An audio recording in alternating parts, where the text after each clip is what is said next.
what are you seeing? And I realize this is a little bit of a curveball right now, but um, and we can do a more in-depth session on staffing models, but broadly, what are you seeing? Because that really sparked something where I thought, okay, we're seeing, we're seeing the decision-making processes, but it's also about what a staffing model might even look like, especially, for an agency at this point.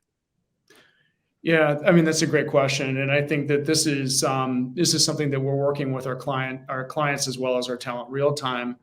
The last couple of years, there, especially on the client side, there's been just a surge in activity on what we call in our business direct hire. So clients coming to us and saying, "Nope, we're not interested in contracting someone. We're interested in hiring them full time."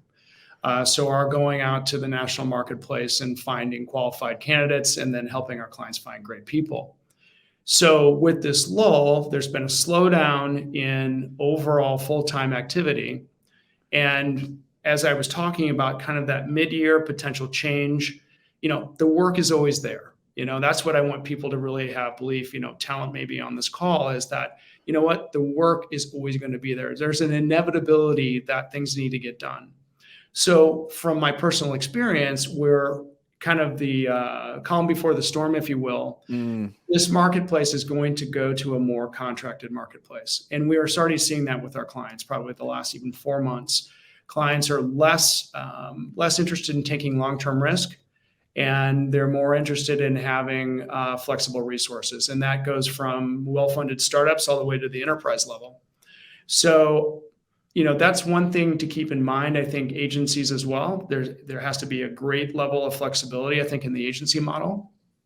And I think that you're going to see, the need for staffing levels to be flexible.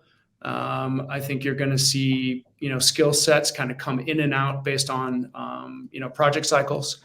So, and I think we're going to a more flexible marketplace. And interestingly enough, it's one thing I was just going to bring up on the talent side of the conversation.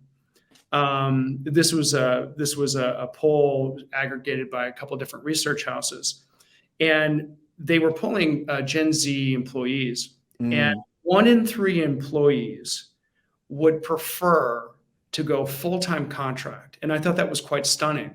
Huh.